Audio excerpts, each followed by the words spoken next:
Oke, Assalamualaikum warahmatullahi wabarakatuh, teman-teman di rumah. Kembali lagi bersama kita di podcast Humanis Center Indonesia.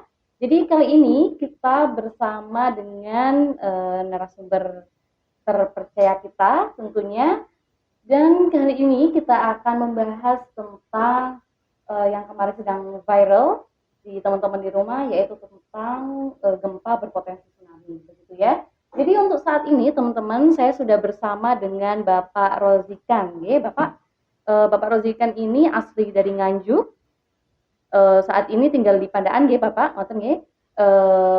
Dan saat ini bekerja di Stasiun Geofisika atau BMKG Pasuruan sebagai staf fungsional. Sejak tahun 1996 ya Bapak, udah lama sekali ya, ini udah hampir 15 tahun lebih ya Bapak. Oke, Bapak ini moto hidupnya hidup harus lebih baik hidup, seperti itu ya. Untuk itu mungkin langsung saja teman-teman di rumah kita saksikan bersama bagaimana sih atau riset yang telah diprediksikan oleh BMKG ini yang sekarang ini Bapak sedang memicu kepanikan di warga-warga yang terutama di tempat-tempat yang berpotensi gempa ya, hingga berpotensi tsunami seperti itu Bapak. Untuk gempanya sendiri Bapak, ini apakah riset ini asli dari BMKG sendiri atau ada kerjasama dengan pihak lain? Dan apabila ada kerjasama itu dari pihak mana saja Pak? Terima kasih. Assalamualaikum warahmatullahi wabarakatuh. Saya tadi sudah disebutkan Rozikan, tapi tinggalnya di Bangil. Jadi sebelum melangkah ke sana, saya ingin memperkenalkan dulu bahwasanya informasi khususnya geofisika itu memang harus tepat tersampaikan ke stakeholder maupun ke masyarakat.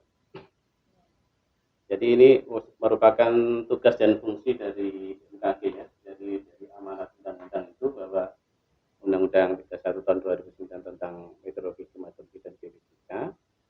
Pemerintah wajib menyediakan pelayanan meteorologi, klimatologi dan geofisika, yaitu informasi publik, peringatan dini dan informasi khusus. Dalam hal ini adalah geofisika yang ada di Stasiun Geofisika Pasuruan.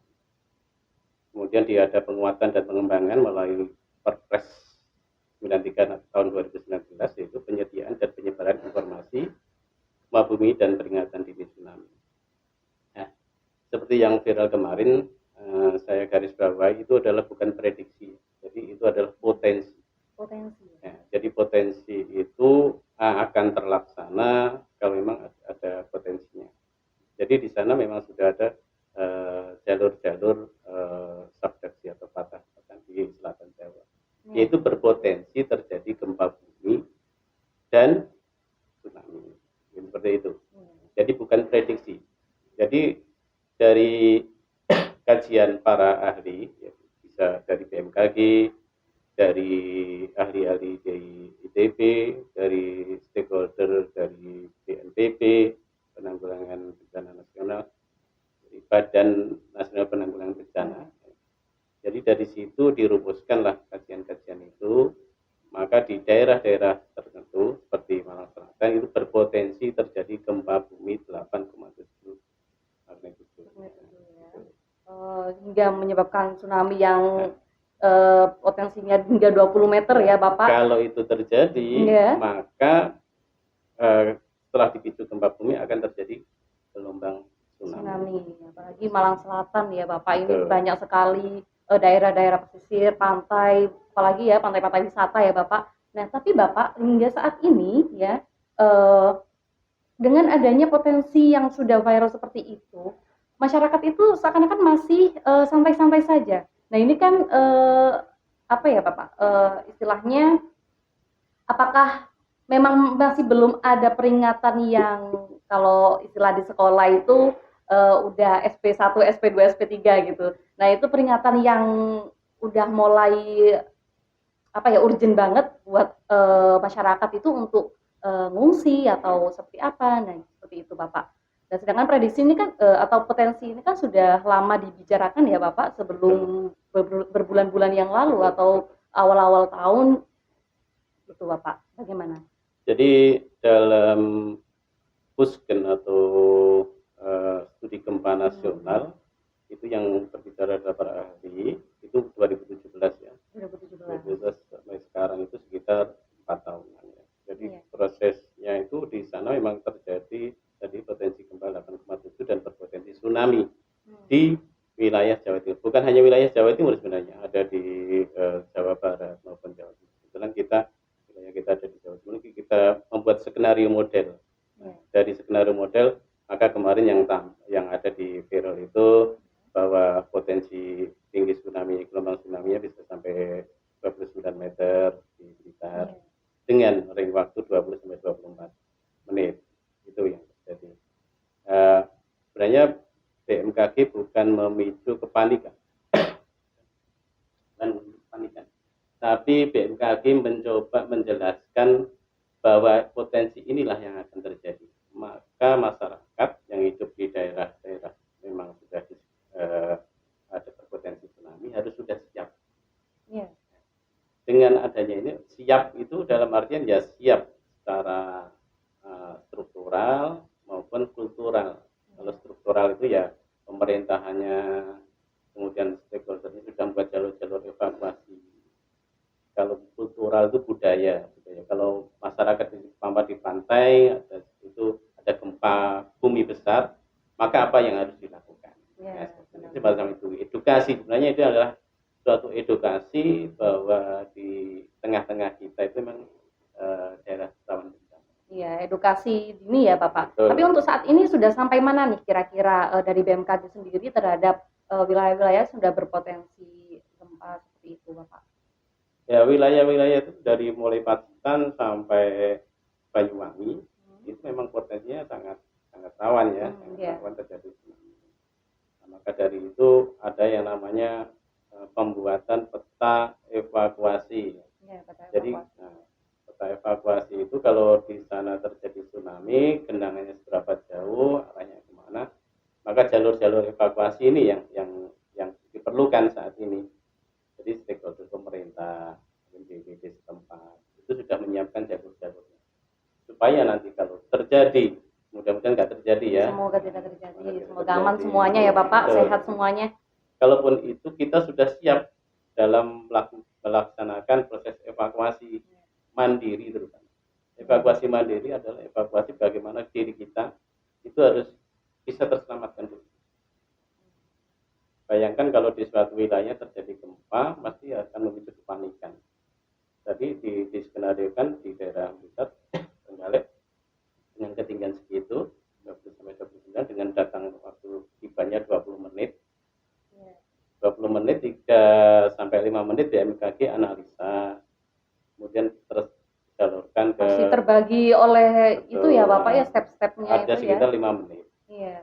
Tapi dengan sekarang dengan ada sekarang namanya adalah WRS New Generation adalah Warning Receiver System. Itu kita tempatnya di BPBD. Jadi apa yang terjadi gempa bumi data masuk itu sudah bisa langsung terlihat di stakeholder langsung.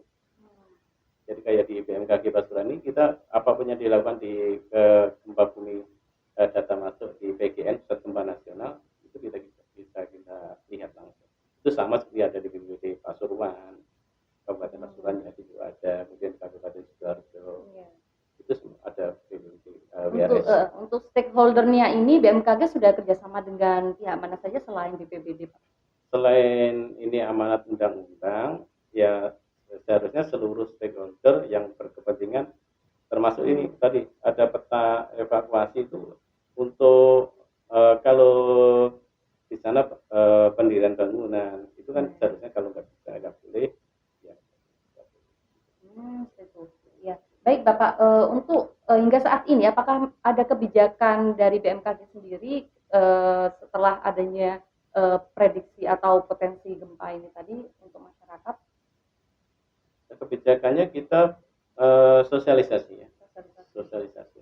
Seperti saat ini stasiun geofisika Malang itu melakukan sekolah lapang gempa. Terus stasiun geofisika Pasuruan itu ada sekolah lapang gempa, mungkin ya diadakan ke depan ya itu di Blitar.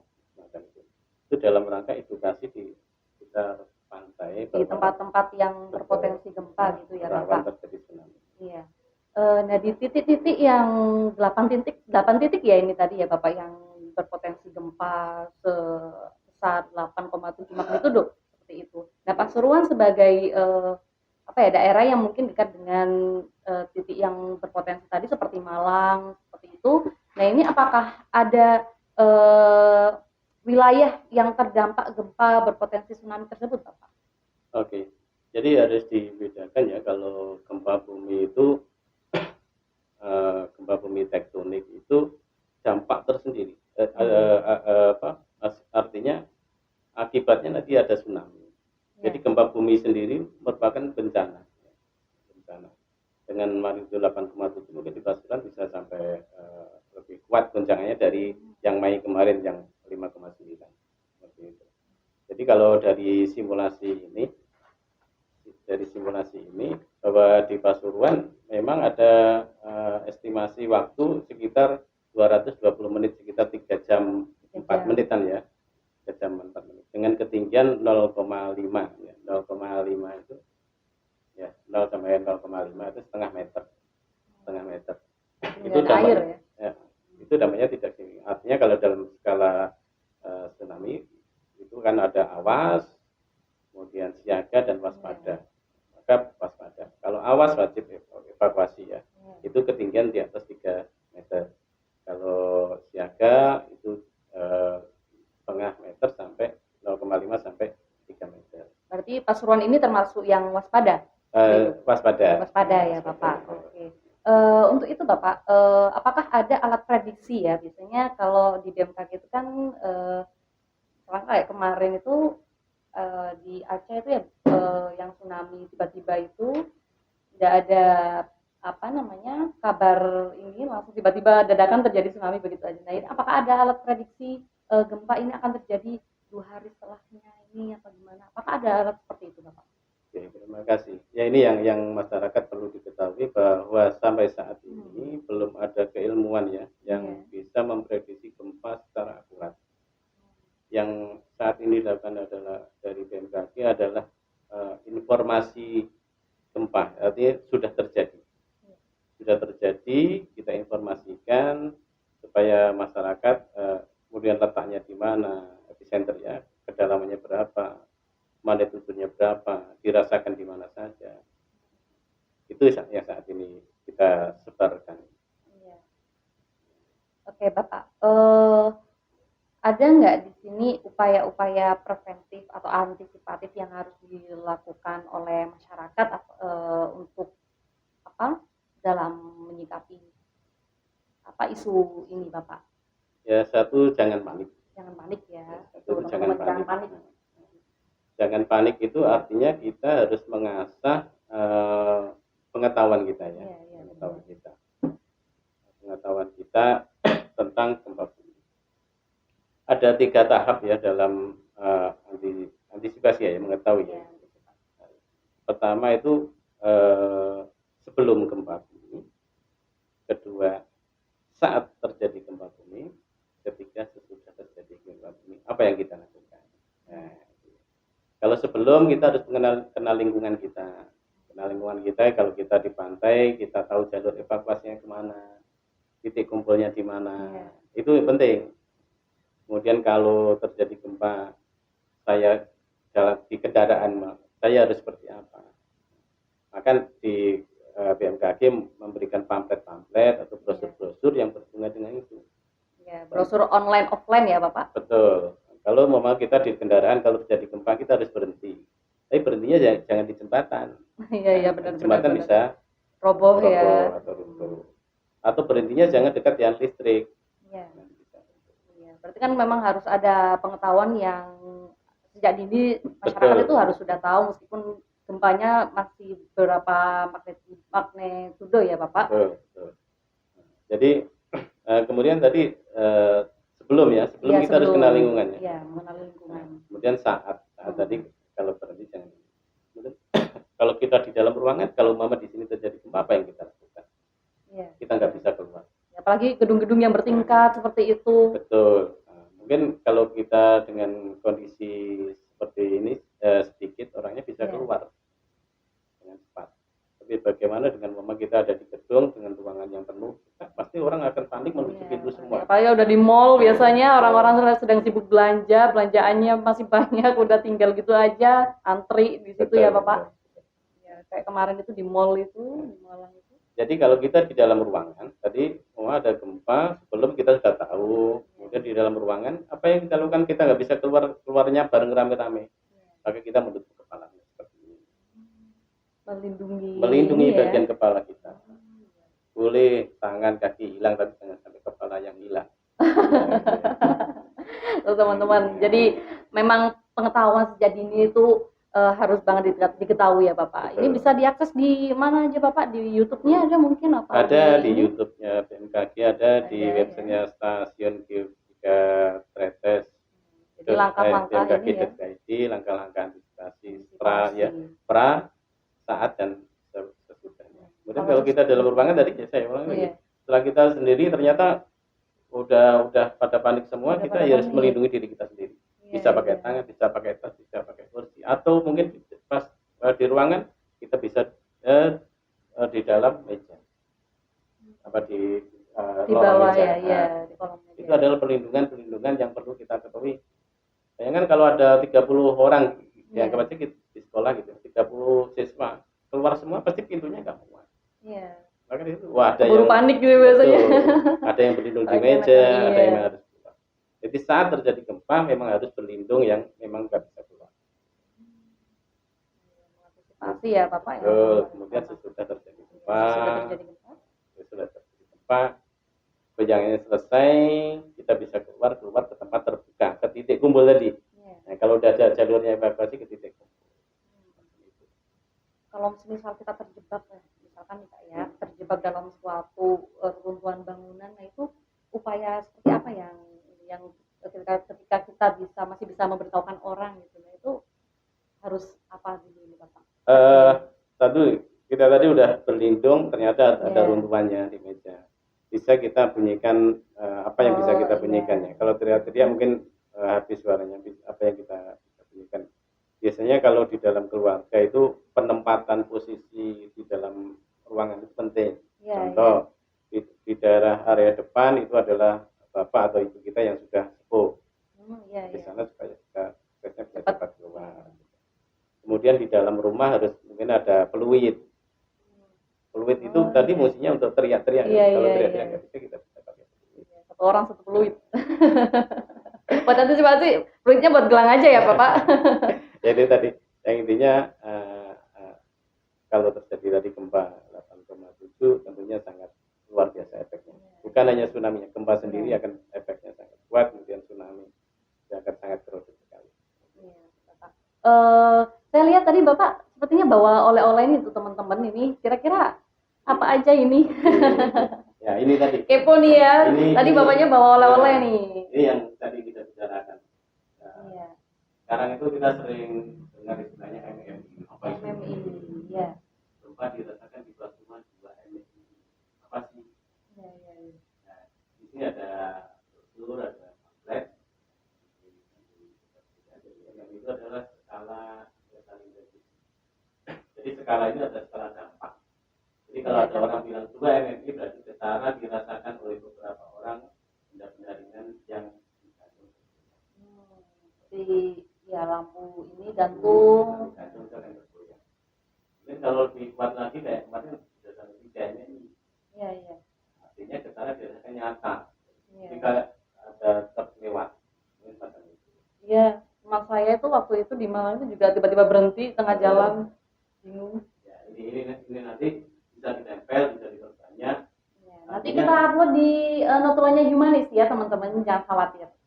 Artinya ini nanti semoga bermanfaat bagi teman-teman ya, teman-teman di rumah ini ya.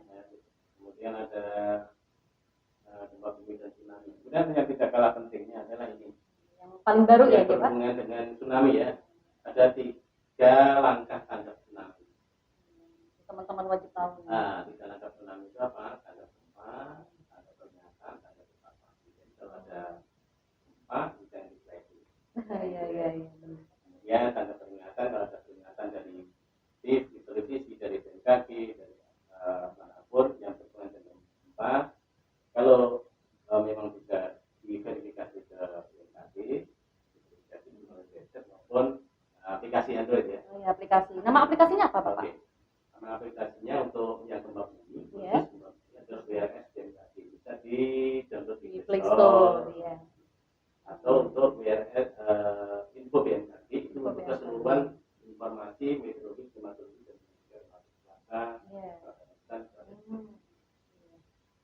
untuk nomor-nomor urgently bisa menghubungi itu ya. Ya ini jadi nanti teman-teman jangan khawatir, kita akan membagikan informasi tambahan nih tentang upaya tanggap apa tadi Bapak? Tiga langkah tanggap tsunami. Tanggap tahu tanggap gempa. Ada gempa di pantai. Apa yang harus dilakukan? Iya. Sebagai pribadi tadi evakuasi mandiri, kita kan hanya tidak ada di Pasuruan ya, kita jalan-jalan ke pantai. Iya benar. Itu kita harus tanggap, kita harus tetap lari ke tempat yang lebih tinggi. Karena pantai itu masih dibuka Bapak ya, apakah itu tidak termasuk dalam upaya ini?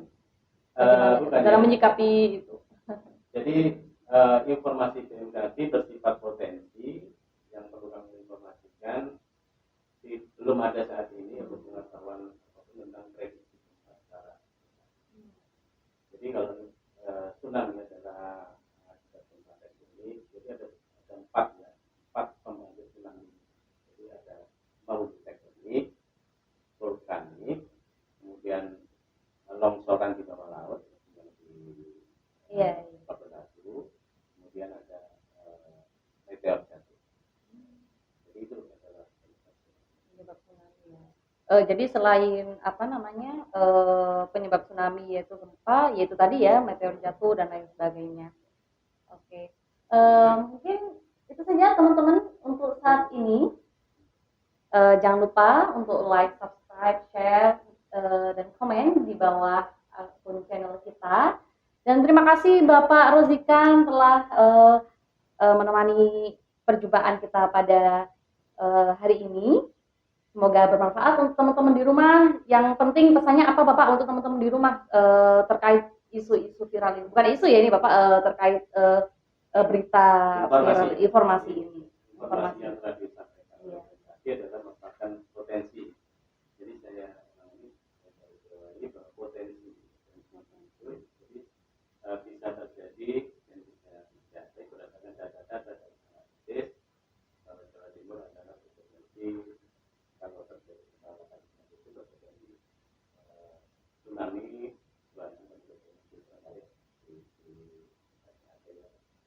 jadi jangan panik. Ikuti anjuran pemerintah dan update informasi melalui website BMKG maupun pemerintah.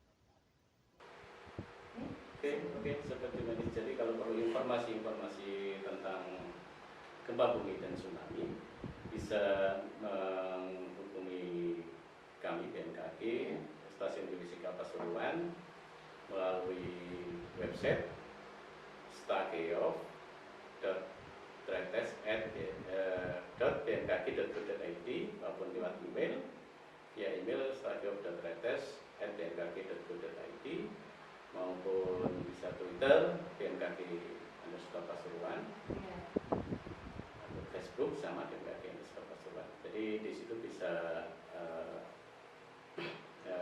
bertanya maupun yang berhubungan dengan gempa bumi dan tsunami. Kalau untuk Pasuruan sendiri lebih terfokus ke daerah mana saja nih Bapak yang ditugasi oleh di BMKG Pasuruan? Oke. Secara umum BMKG itu tidak terkait dengan otonomi. Jadi dari sensor kami itu bisa seluruh Jawa Timur itu akan terkoneksi dengan sistem, kemudian dianalisis oleh sistem, kemudian di tempat kami itu operasionalnya 7/24 ya, jadi 7 hari 24 jam per harinya, jadi full, jadi bisa menghubungi nomor-nomor tersebut. Luar biasa sekali teman-teman di rumah. Ya, Mas.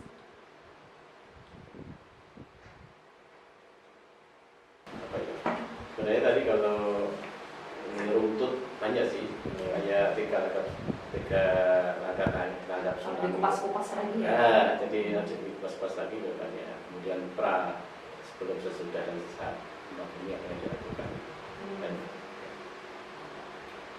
Oke, dari BMKG Pasuruan karena ini pandemi kita biasanya melakukan bisa melalui Zoom untuk simulasi maupun untuk tanya jawab maupun untuk sosialisasi melalui aplikasi Android. Jadi kalau sebelum pandemi kita itu menerima kunjungan ya, kunjungan dari mulai anak TK, mulai dari TK, SD, SMP, SMA, ya, sampai perguruan tinggi itu akan berkunjung ke kantor dalam rangka pengenalan. Iya, pengenalan sedikit. Kemudian, sebenarnya ini semua itu dalam rangka upaya mitigasi, ya, upaya untuk penanganan resiko bencana. Iya, mitigasi. Jadi penanggulangan resiko bencana itu kalau nggak kita mulai dari terutama dari kita sendiri, kemudian keluarga, ke masyarakat sekitar, maka informasi-informasi dari BMKG yang memang seharusnya di-share bisa di-share langsung ke teman-temannya, karena supaya informasi terkait gempa bumi dan tsunami bisa sampai ke masyarakat yang paling bawah yang memang membutuhkan itu. Iya. Jadi teman-teman jangan panik karena informasi yang sudah diberikan oleh BMKG terkait kekuatan gempa 8,7 magnitudo ya Bapak, tetap mawas diri dengan apa tadi yang 3 langkah itu ya, tanggap tsunami ya. Jadi kita juga harus mencari-cari info mandiri terkait bagaimana cara langkah-langkah terhadap tsunami waktu gempa. Seperti itu. Sebenarnya sangat simpel, ya, 3 langkah itu ya, tanggap gempa bumi, tanggap peringatan, kemudian tanggap evakuasi. Kalau kita sudah merasakan getaran guncangan gempa bumi sangat kuat, maka kita peringatan. Peringatan dari mana? Dari sumber terpercaya, bisa dari BMKG atau aplikasi-aplikasi BMKG yang sudah terverifikasi, bisa dari pemerintah setempat. Kemudian evakuasi. Apa yang harus kita lakukan? Tadi ada 3 level tsunami warning, yaitu awas dengan posisi awas ini maka harus segera evakuasi ya. Kemudian siaga dan waspada. Itu yang perlu diketahui oleh masyarakat. Jadi jangan panik dulu, tapi informasinya supaya sampai ke teman-teman terus sahabat semuanya. Ada nggak sih Bapak kendala yang pernah dialami BMKG ketika mungkin waktu sudah bencananya atau bagaimana Bapak? Banyak ya, seperti saat ini kendala di lapangan itu kadang pemerintah setempat, kemudian dari tempat-tempat wisata pantai itu sudah ada jalur evakuasi. Ya, ternyata ada yang rusak. Kemudian ya kita ada namanya TP di tengah laut, mungkin ada yang hilang. Sudah ada titik-titik gitu ya, Bapak udah diberi tanda kan? Udah, jadi kalau di selatan Jawa kita ada beberapa sirine ya. Sirine itu ada di Pacitan, ada di Tulungagung, ada di Banyuwangi. Daerah Malang sekitarnya seberapa Pak? Jadi saat ini ada 3 ya, baru 3 dari Pacitan, Tulungagung maupun di Banyuwangi. Sirine ini harus selalu on, jadi setiap tanggal 26 setiap bulannya itu kita tes sirine. Dibunyikan gitu ya Bapak? Jangan-jangan setelah ada event gempa sirinenya nggak bunyi. Berfungsi atau tidaknya harus selalu dicek ya? Harus selalu dicek. Kemudian kita menambah beberapa alat-alatan sensor kita ada di Jawa Timur, itu dalam rangka untuk penguatan tadi mitigasi. Kemudian setelah sistemnya bagus, upayanya apa? Yaitu upayanya adalah memberikan informasi ke publik seperti yang ada tadi. Setelah informasi ke publik bisa sampai ke tempat yang dituju atau masyarakat di sekitar. Sesuai motonya Bapak tadi, harus hidup harus lebih baik dan lebih baik hidup. Jadi teman-teman, sahabat-sahabat di rumah, mungkin yang sekarang lagi sibuk nugas ataupun lagi rebahan di rumah nih teman-teman nih. Nah, jadi harus tetap stay on untuk mencari informasi terbaru tentang tanggap apa tadi, langkah tanggap tsunami atau langkah tanggap gempa ya Bapak, karena saat ini terlalu terfokus masih dengan COVID ya Bapak. Jadi informasi-informasi seperti ini tuh terkadang teman-teman itu tidak menghiraukan, seperti itu enak saja di rumah gitu. Padahal kita sudah apa namanya seperti BMKG sendiri sudah menunjukkan informasi potensi seperti ini dengan menunjukkan langkah-langkah yang sudah sangat efisien sekali untuk teman-teman di rumah seperti itu. Tapi ingat, bukan prediksi tapi adalah potensi. Potensi. Terima kasih Bapak. Terima kasih dari kami Bosikan Stasiun Geofisika Pasuruan. Dan saat ini harus salam sehat selalu. Mudah-mudahan kita diberikan kesehatan dan dijauhkan dari bencana. Amin. Baik, itu saja teman-teman perjumpaan kita pada hari ini. Jangan lupa untuk tetap stay tune di akun channel YouTube-nya kita. Terima kasih Bapak Rozik. Terima kasih sekali lagi. Itu saja teman-teman. See you again. Assalamualaikum warahmatullahi wabarakatuh. MNI atau Modified Natural Intensity yang biasanya kita dengar, dengan harapan semakin orang banyak membaca, maka semakin tahu dan tidak panik kalau terjadi. Ya, jangan panik ya teman-teman. Ini sudah ada nih kunci ketidakpanikan kita dalam menanggapi informasi ini ya Bapak. Terima kasih Bapak, kami terima oleh-olehnya, semoga bermanfaat bagi teman-teman di rumah. Ini dapat oleh-oleh. Ada lagi ini. Ada lagi. Apa yang harus dilakukan? 3 langkah tanggap tsunami. 3 langkah tanggap tsunami. Tanggap gempa, tanggap peringatan, tanggap evakuasi. Oke. Ini terbaru ya Bapak? Sampai ini udah lama sekali. Lama. Artinya memang dengan ada kunjungan seperti ini, maka informasi ini diharapkan segera sampai ya. Artinya tahu masyarakat tahu. Terpublikasi ya. Terpublikasi. Terima kasih Bapak.